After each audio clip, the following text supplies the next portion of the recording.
here. So even though the title of this talk is the importance of physician oversight in complex management of wounds, I want to extend that to really what we're trying to talk about is the importance of physician insight.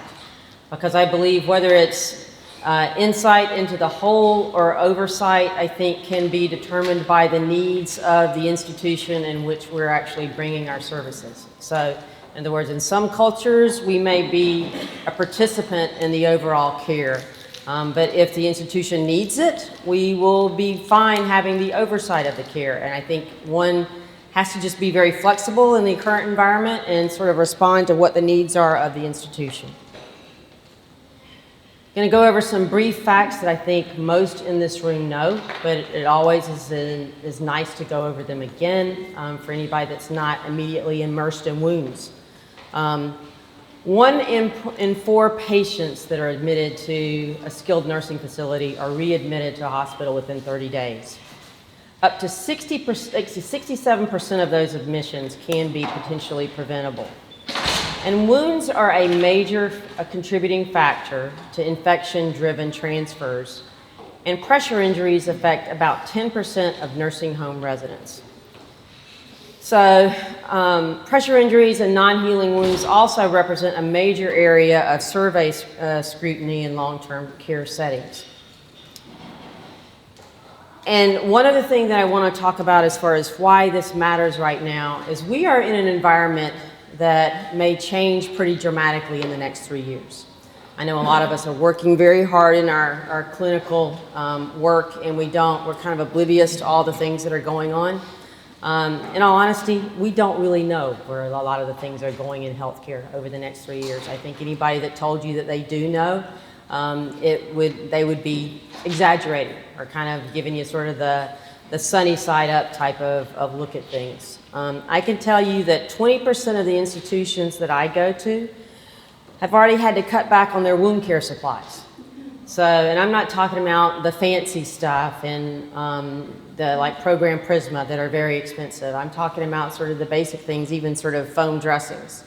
I'm just curious, and many of you might not want to raise your hands, but do you or other institutions that you know of, have they already had to cut back on supplies or services to patients in anticipation of some of the things that are coming down the line?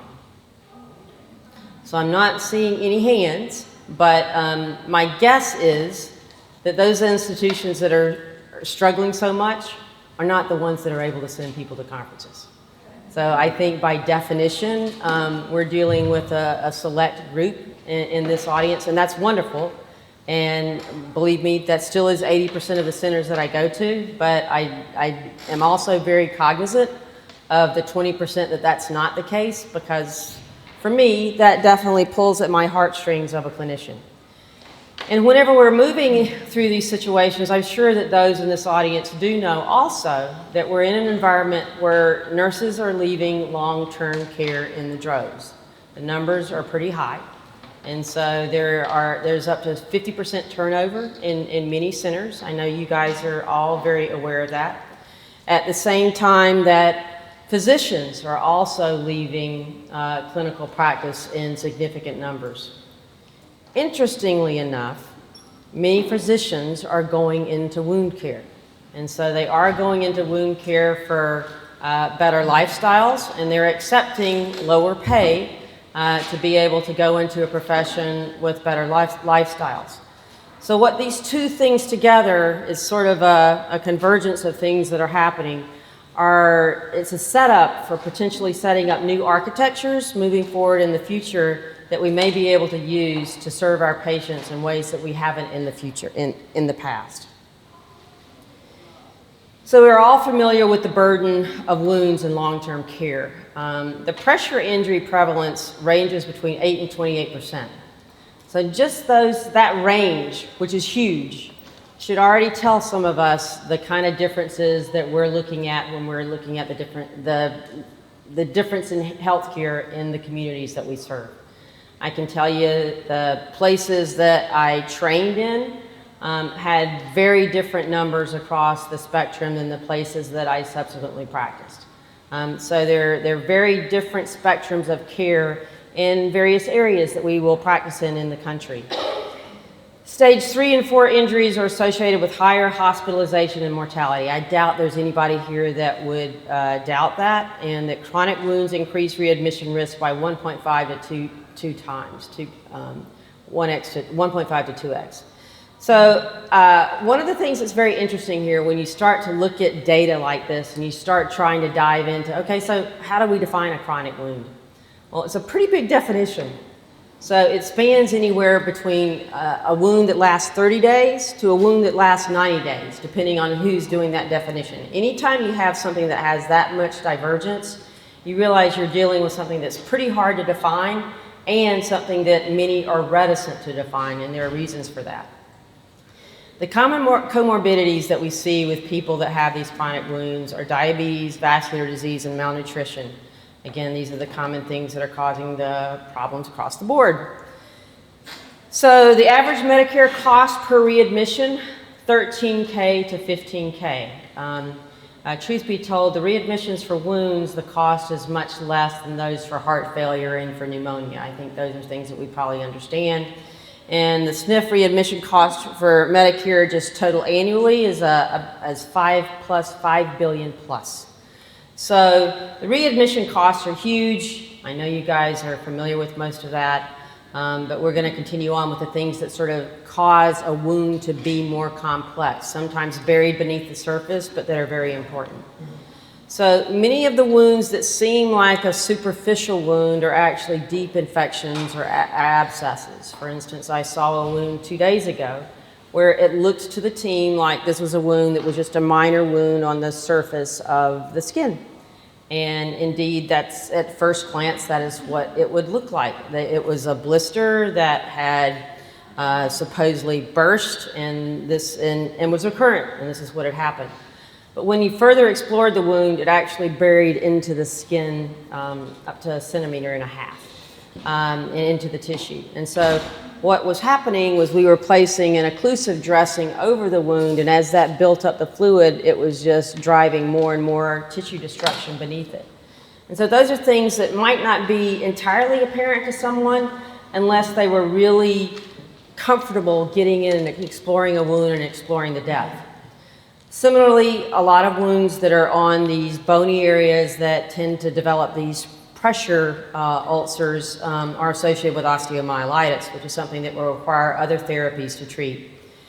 Many wounds do happen, are more predisposed to becoming more severe because of vascular disease. Those are things that other physicians and surgeons could evaluate at the bedside. There are a lot of tools that we can do a very preliminary and still very important vascular exam at the bedside, including some very modern Dopplers that we can use at the bedside that you can just pull out of your cart.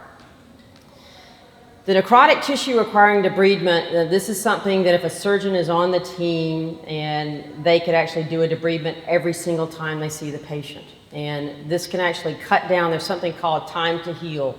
It can cut down that TTH pretty significantly, because if you're having to wait for a chemical debridement of that tissue as opposed to doing it mechanically, it can take significantly longer. Now I'm going to put that in the context of why that might be important. So it still is the case that Medicare provides reimbursement for care, full reimbursement for care up to 20 days. At 21 days, patients start paying a percentage of that, a small portion of that. That small portion, whether it's $200 to $300, could be small for someone that has another form of insurance or a very lucrative sort of pile of cash for which they can draw it. For some, that's more than they can handle. So as you can imagine, the moves to start to have them leave the facility become much more acute. So there was the major study that's actually been done looking at physician-led teams for treatment of wound care decreased the time to heal from 28 to 21 days.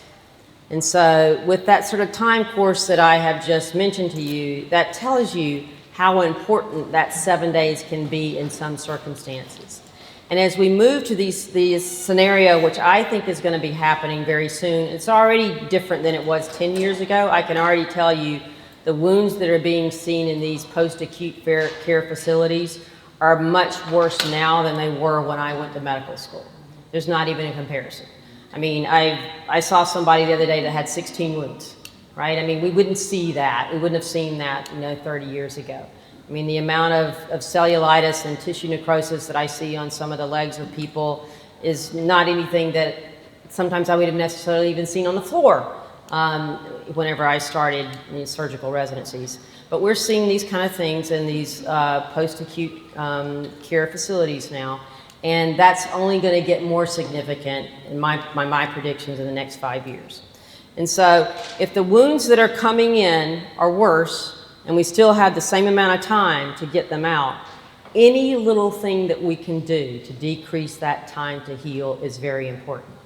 And so what we're making the argument for is that it doesn't necessarily have to be physician-led, but that there is still a very distinct role for having physicians and even surgeons participate as much as possible within the care of these wounds in these post-acute care facilities.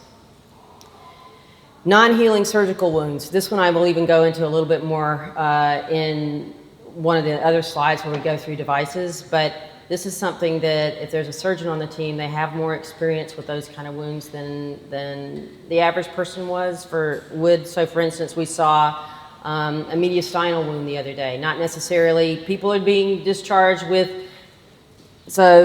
post-CABG, so post-coronary surgery with wounds that they previously would have kept in the hospital for a while. You're going to start to see more and more of those on your doorsteps now, even some that you might be putting a wound back on their chest. So those are the kind of wounds that you're going to be seeing in your facilities that you haven't seen in the past.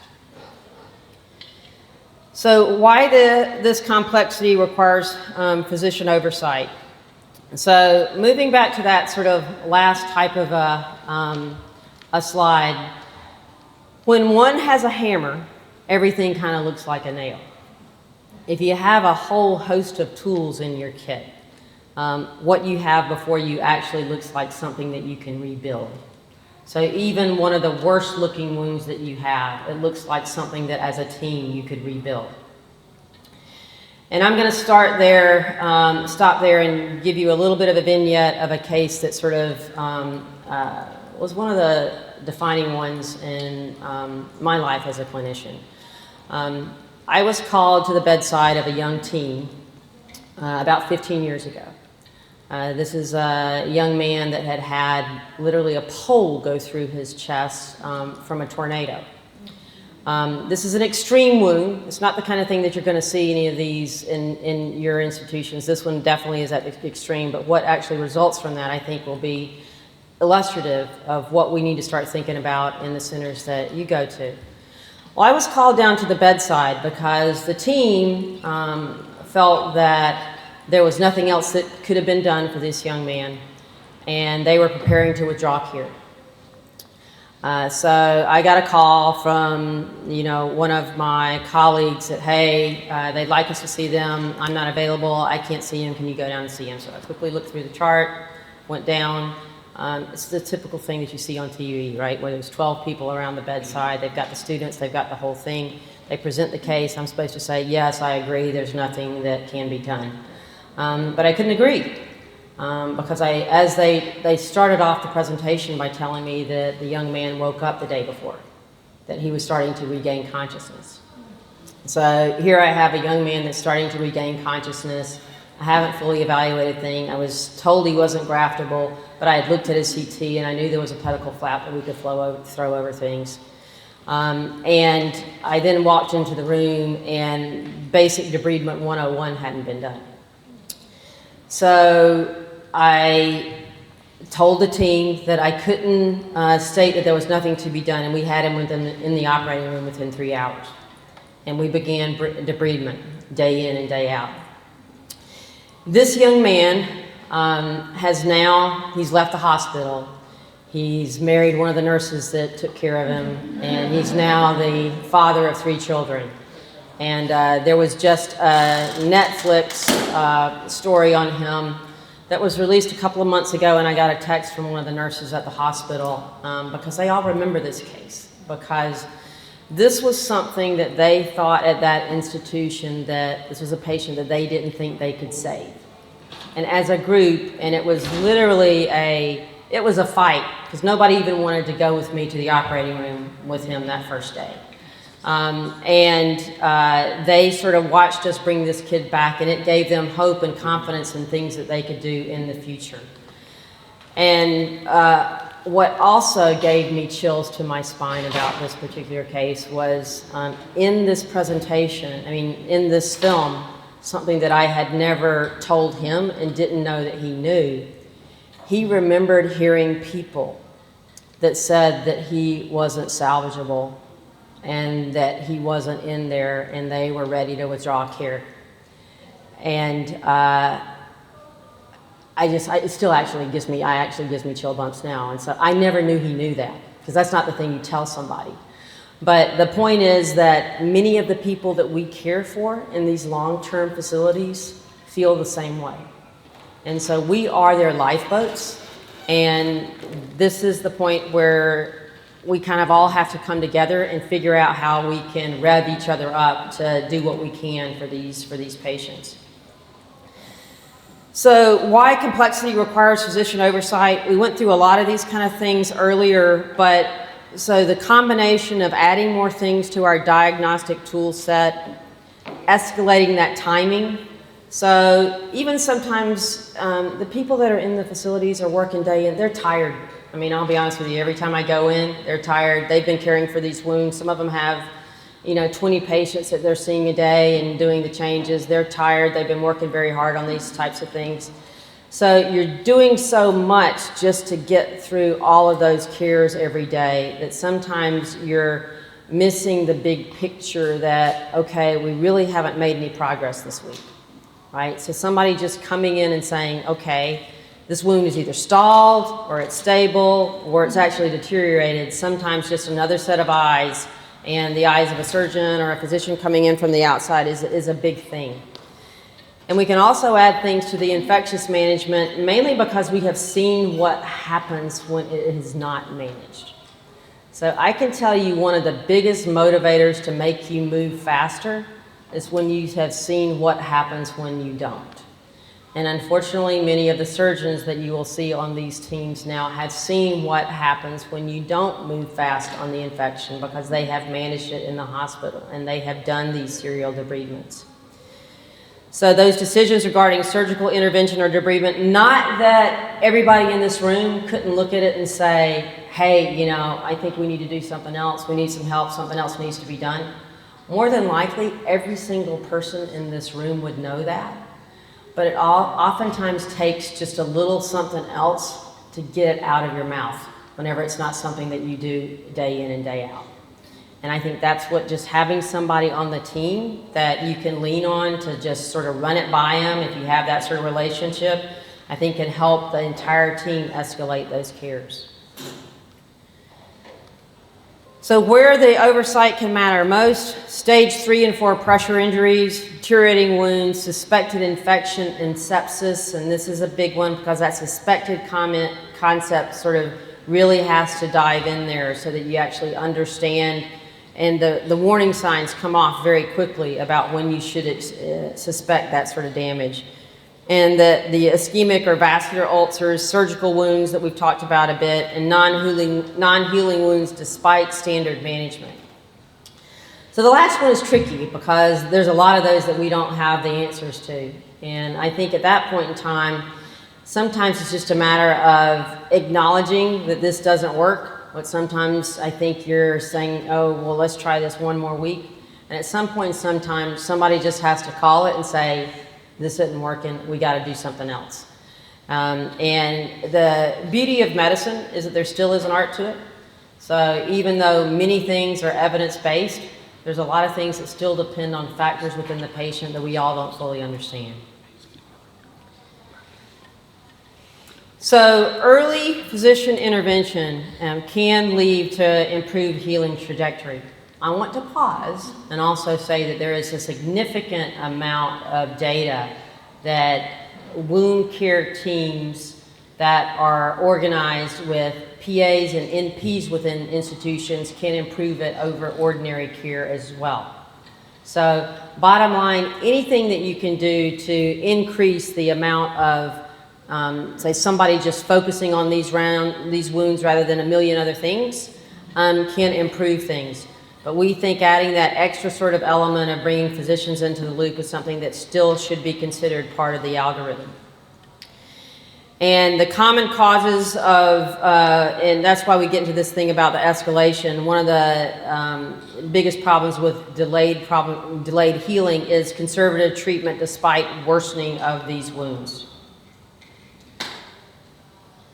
So the infections not recognized early often progress, and the lack of physician assessment can be a significant problem. But this is a very significant oversimplification of the way that the clinical pathways can be divided when those things aren't sort of adhered to. But this is not, the top one I would not say is the typical trajectory. That is the typical trajectory of a delayed wound heal, where the wound has deteriorated. It wasn't fully appreciated that it was deteriorating. When the dead material and the dead tissue was left there, it was more prone to infection, because that is one of the things that we know. If you're leaving blood in a wound, that's the one that we're used to hearing about. Oh, we left blood. We know that blood's a source of sort of food for bacteria, that, okay, they're going to survive. We're all used to hearing that one. But even just dead tissue in a wound that we're not able to debride or to make go away, if you will, is a source of infection. But rather than just that next sort of pathway that you see for the trajectory, which I'm going to say physician insight, not necessarily physician-led, there's two other pathways that it could really help, and that's just with the stalled wound. In other words, one that has not progressed in a particular period. I think we need to call that a significant trajectory, that needs insight, and stable. So which I have actually there's no definition for this, but if I have gone for 2 weeks and called a wound stable, I'm starting to call that stalled. If I haven't changed something after a wound's been stable for 2 weeks, I'm not doing anything to help that patient, and I'm wasting their time. So yes, if you guys think I'm sounding like for lack of a better word, a hard tail at this point in time, I used to be much worse. So I've worked very hard to sort of soft pedal things, but it is hard. Because you just get passionate about the patients, and that's just one of the things that happens. And so the things that tend to get everybody's attention are the tags, right? The penalties. It's when you're going to get a tag for X, Y, and Z. So these numbers, the 686 tag, the 684 tag, the 880 tags, these are the ones that are quoted the most as the ones that physicians can lend help to whenever you're dealing with wound care management. So I'm going to start off with the 686 tag because I just want to say something. Facilities must prevent avoidable pressure injuries and provide appropriate treatment. So when I walk into a wound now, I walk into a room now with a patient that has a pressure injury. I don't just evaluate that pressure injury.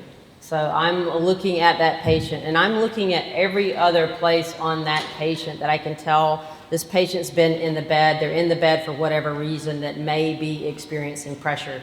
Because it's just one of those things that we always do. We focus on the one that doesn't have any skin on it, that's got an open wound, that's got everything else happening. Because it's those other areas that actually have wounds that we may be able to prevent from getting to that extreme area. And that saves an inordinate amount of work, but more importantly, it saves the patient an inordinate amount of pain.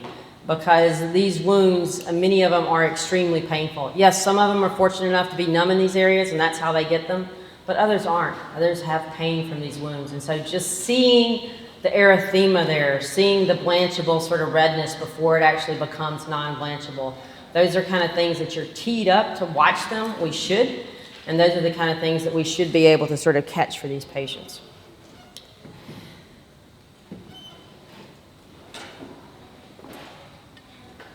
So the documentation and survey defensibility. So truth be told, this is one of the reasons that we mainly get hired. So because there still are things with those tags that if they have had a physician involved, then for lack of a better, the burden of liability has been shifted, right? So the box has been checked. We've done what we needed to do. We have brought a physician, into the fold. And I guess what I'm trying to sort of advocate for is for us not just being there to be part of the box that we're checking, and for us to figure out ways to integrate with the team so that we can do more about affecting the treatment of these wounds. And I'm gonna stop now and just dive into another little sort of case vignette. So I have the good fortune of working with some absolute knockout wound care nurses. I mean, I walk into some of these facilities and some of them are just spectacular. And it's a joy to work with them. It's a joy because the better they are, it's sort of a positive feedback thing. But the better they are, the better their wounds do. And with that sort of positive enforcement, it makes their days better. They're working with wounds that are improving. What I can also tell you, though, is the other thing that happens is the ones that are the better ones are also oftentimes in centers where they have more backup, where they are allowed to focus just on those wounds, and they're not given meds in the morning and then circling back later, 2 hours later to go around and treat wounds. And so that being the case, there was a young woman just this case this week that she couldn't help. She was kind of bursting out. She was just bursting out of her seams because she just wanted to tell me this because all of her wounds had been getting so much better, and she had one that was just really very deep, was sent out very early from a hospital, exposed tendon. It was really the kind of thing that I would have never, on a hand in a functional 50-year-old man, right? So not the kind of thing that you would have thought you would have seen coming into one of these facilities. And she basically healed that wound. So she basically healed that wound, and she was getting she was starting to get feedback from the community that they could send wounds here and they would get healed. And this is somebody that's pretty spunky, and she would sort of fight for her patients and occasionally even sort of tick off her administration. And I would try to convince her, hey, maybe we want to tone that down a little bit because you actually want to be here tomorrow because you really like these patients. But she was very happy last week to read me. So first of all, she told me that she got employee of the month, and they talked about because of her care and changing the care of these patients and the lives of these patients with her wound care.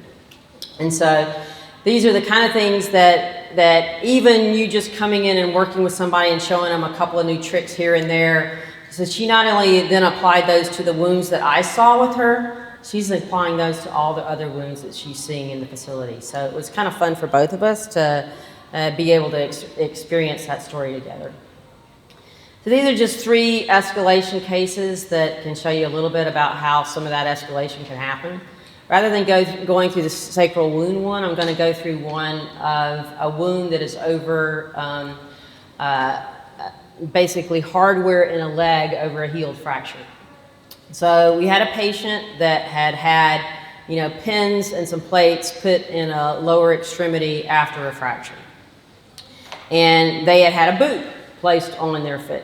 And they had been told when they came into the facility that we're not supposed to move that boot until the patient goes back to the clinic. Well, they said, unless it gets to the point where there's just so much drainage coming out of it that you need to remove it. Well, so drainage came out, needed to remove the wound, and there was an open wound in an area that we knew that there was hardware close beneath. So I first saw it, and I'm sure you guys know that once hardware gets infected, that can become a nightmare. So clearing infection from hardware can be something that you might get lucky and do, or you might not. You might end up with a patient that has chronic wound infections for years versus having to go in and take that hardware out. But in any event, we jumped on this right away. And we even challenged the center that said, okay, this has to be on 24/7. And I say challenge the center, we just called them back and said, hey, this actually is the kind of thing where if you think we have to keep this on all the time, I think we're going to miss physical therapy because we're basically going to be back to square one here. And so they acknowledged that they could keep it on for just physical therapy, but then have it off at night. So it seems like subtle stuff, but that thing where we went from the brace that was not fitting well and putting too much compression on that area, being on there 24 hours to just being on there 1 to 3 hours, the wound had almost healed by the following week. So those are the kind of things that can happen by just stepping back for a second. Somebody that has, and I could tell you this individual was smart enough and she knew these things. This isn't anything that she wouldn't have known in her core, but it's also the kind of thing that she just needed a little extra inch to take her to that point where that would have been the clinical algorithm that she would have followed. And in the future, that's exactly what she would do, is she would call them sort of immediately. So I didn't mean to hit that, so I don't know how that happened. And so then the second case is a deteriorating heel wound. So heel wounds aren't necessarily ones that we think about that might necessarily have vascular disease, although we probably acknowledge that the majority of the patients that are a large portion of the patients that get the pressure injuries on the heel probably also do have some concomitant sort of vascular disease. But if you've been working on a heel wound for a significant period of time and you haven't made progress, that's the time to start evaluating if there's some concurrent vascular disease. And if this is a patient that you can offer other forms of therapy, that's the time to evaluate other forms of therapy. So this must be on an automatic here because I'm definitely not pushing it. And then this final thing is just something for, we're here as a block for documentation, right? So we can provide another form of documentation that just helps centers so that they can avoid the dreaded 686 and 684 sort of numbers. And all of the things that we're sort of talking about, I imagine a large portion of you in this room are actually directors of nursing. And so these are the things that having a clinician or a physician in the group of the other clinicians can actually help with the algorithms for the escalation and give it a little bit more a little bit more sort of bang for the buck of how you can, truthfully escalate that in a real-time sort of fashion. I literally have gotten about 2 or 3 texts regarding patients as we've been going through this talk for things that I'll have to follow afterwards. So even though many of you, I know that if you actually even work with a wound care group that comes in or send your patients out to a wound care center, the situation should be that if you're actually having trouble with a patient during the week, you can text somebody and ask questions and figure out if there's an alternative form of therapy that you might want to have. So the key takeaways here are that common wounds are common in long-term care. Infection and wound complications drive hospital readmissions. I know we talked about infection in the context of sacral wounds. We talked about infection in the context of the wounds themselves. I actually have a belief, though I haven't been able to document it or see the documentation in the data yet, that a lot of the pneumonia that we see that actually is the second most common cause of readmissions after SNFs can be due to some of the wounds that we see from these long-term things. So when they get immobilized in the beds, we're not moving them, we're leaving in that supine position, that's a setup for pneumonia. And so, the quicker that we can get patients healed from those things and up to chairs, I can tell you, having been a lung transplanter that dealt with pulmonary toilet for a long time, that's one of the most effective things that you can do to prevent pneumonia. So the one final thing the two final things that I will sort of say is that whenever I also did an entrepreneurial stint in my sort of phases of life, if you will, and it's not my sort of verbiage, but there was this saying from one of the mentors that worked with all of us. It was something called batteries included. And he basically told us as we came into the program, he says, I'm not really interested in working with you unless you have batteries included. And what he meant by that was, unless you've got the energy. If you're coming to the table with some energy, if you're coming to the table that, hey, I want to get something done to sort of help these patients. And I think one of the things that we need to do, not just for ourselves, but for our whole team, is figure out how to keep them reinvigorating so that we allow them to have the batteries included every day. Because that is something that's pretty difficult to do, especially in these current environments. And as we sort of do that, and as we sort of realize that our goal here is to really do things that are best for the patients, I'm going to close with one other vignette. And I'm telling more sort of personal vignettes than I've ever told in a talk, so I'm not sure how this is going to work or not. But you guys have probably figured out at this point I have a little bit of a Southern accent. Well, I left Georgia at 16, and I had worked pretty hard to get rid of my Southern accent. And in the last part of my mom's life, she needed to come live with us in our home. She actually got kicked out of 2 memory care facilities. She had a tendency to unfortunately be one of these people that has anger management issues, and so she could not be held in a memory care facility without being heavily medicated. So this was during COVID, and so we brought her into the home. And the other TMI part, I had just finished a round of going through 3 cancers, and I was done with that, and so this seemed to be the right time before I jumped back into anything else. So she came into the home. One of the things that made her more comfortable was if I spoke with a Southern accent. And she honestly didn't really even recognize me until I spoke with a Southern accent. Her entire demeanor would change whenever I spoke with a Southern accent. So I did what it took to make my mom sort of comfortable. So as we care for these patients in these facilities, we need to acknowledge that a lot of these patients are older.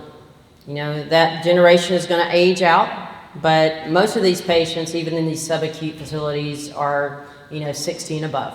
When we get the 50s and the 40s, that's more the unusual case than the norm. Well, one of the things that I can tell you is that those patients are used to the centuries-old algorithms where physicians were prominent in their care management. And so it can sometimes just give them a significant boost for a physician to walk in the room. And I'm not making value judgments at all based on that, because I can tell you it may be just the opposite for the generations that are younger. The younger people definitely are gravitating more towards nurse-directed care, where people are listening and take the time to listen to them more, which we all know physicians have done terribly. And so I'm just sort of saying that I think an approach where we realize that we need to tailor those things to the patient and not just necessarily to what sort of works for us is the way to go. And sort of that's why, again, back to the title of the talk, sort of physician insight into these wound care teams is, I think, the kind of thing that we're advocating. And when you need us to direct it, we can. When the ones that are at the bedside day in and day out, and managing it day in and day out, want to lead it, go to it. But in the end, we just need to do what works best for the patients. And I'm going to conclude there for any questions. Thank you.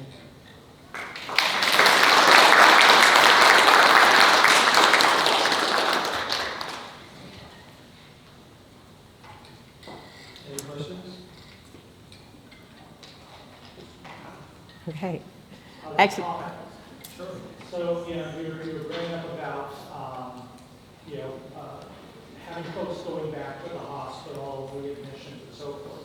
Now the acutes are sending them out quicker and sicker, which is making it quite a challenge for those of us trying to care for these folks. I totally agree with you. So that's why I was trying to sort of make that sort of point that they're coming out sicker, and you still have to make that 21-day point. And so that it is very difficult because they're coming out with worse wounds. And I have to be honest with you, it wasn't something that I necessarily, some of it caught me off guard, when I came back into this field, because I would think, okay, this wound's moving along. Hey, we're making a lot of progress, but it wasn't closed, and they weren't ready to go home. And I'd come back the next week, and they were gone. And not only did I not know, the wound care nurse didn't know. And so I do think that's something that we really have to take into consideration. And I think one of the things I'm going to do better, sort of moving forward, is I want to know who are the ones that I'm on that kind of timeline. I mean, that should be the kind of thing that I should know up front, because that would change the way I do things. I need to have them prepared that, okay, you're going to be leaving tomorrow, so this is what you're going to need to do. So.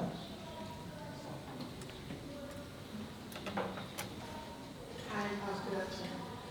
In the facility, we have issue spaces whereby residents go out to the hospital, and by the time they come back, they have wound care and what's it called, pressure ulcers.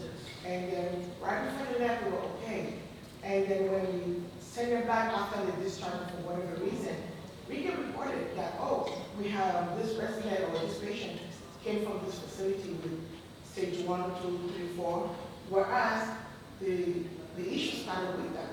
So my question is, how can we prevent this sort of issue happening each time our patient goes to them, and they just start coming for us?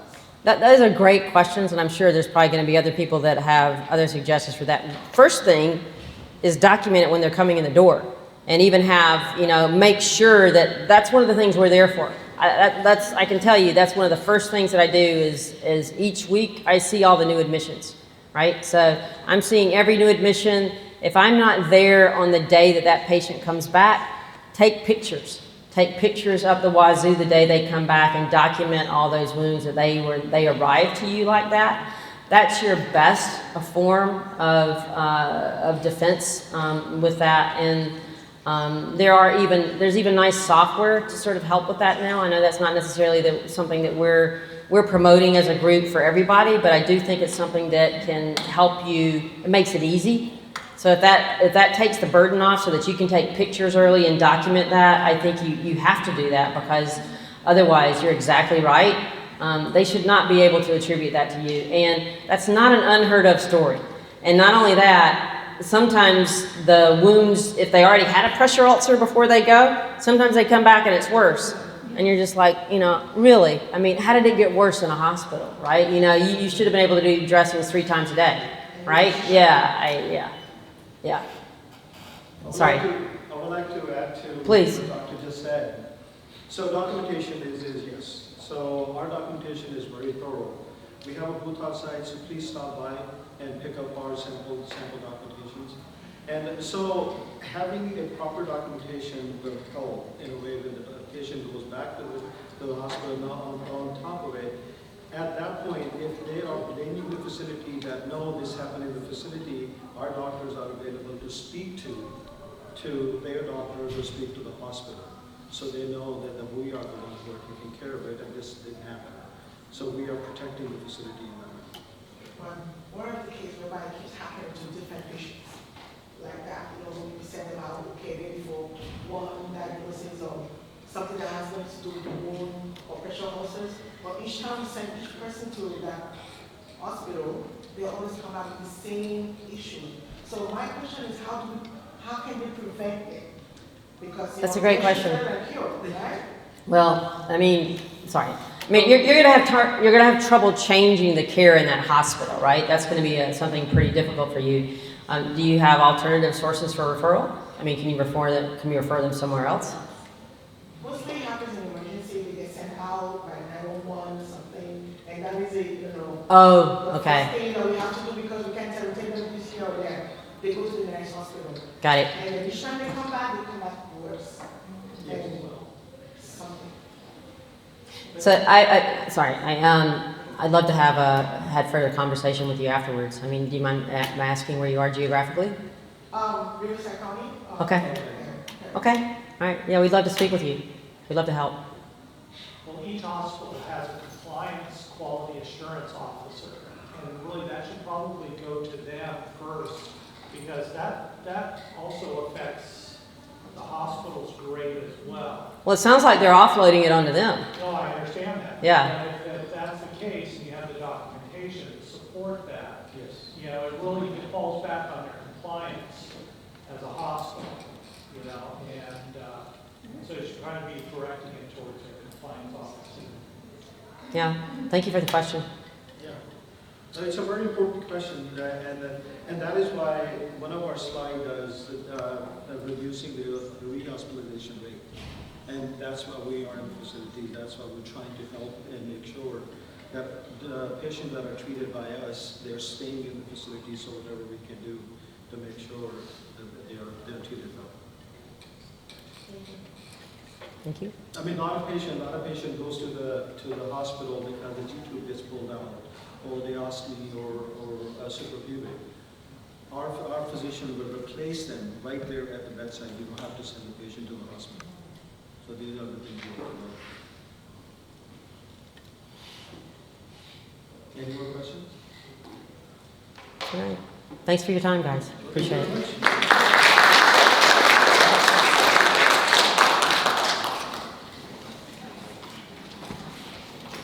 Thank you.